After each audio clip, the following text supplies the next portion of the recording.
the next question is, what Alexander technique the training course should contain or should deliver to the trainees?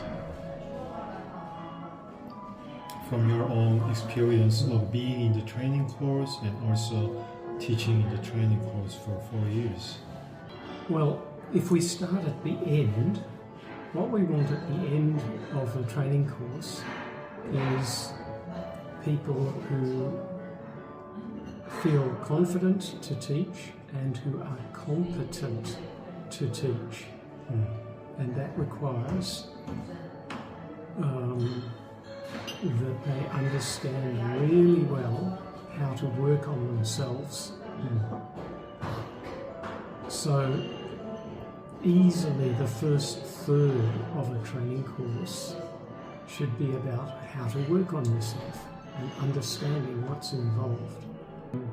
And then understanding that that really comes ahead of anything else. So for example, putting your hands on should really just be the last step of a much longer process. It is the last step because your hands are the end of an entire system. So it's that whole system that you're working with, and that includes your brain, your thinking, your attention, the quality of your attention. That all makes a huge difference to your effectiveness as a teacher. It takes time to develop and to develop those skills. That's why it takes 3 or 4 years to train, because it's not about the outer form.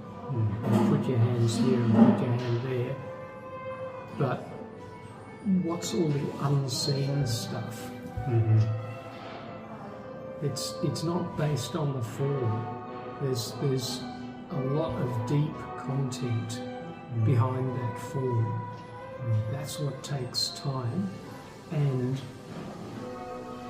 if the trainers are doing their job well, then the trainees understand that when they finish, they've really only just started a much longer journey, which can continue as long as they keep working with it.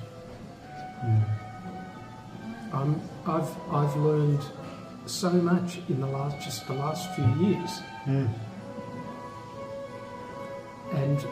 I couldn't have got to the point of learning what I've learned in the last few years if I hadn't been learning all the preceding years.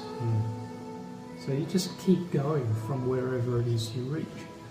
And at the end of a training course, you want to be at the point where you really understand how to work on yourself so that you can continue to develop your skills and your understanding and your ability to communicate, whether it's verbally or with your hands.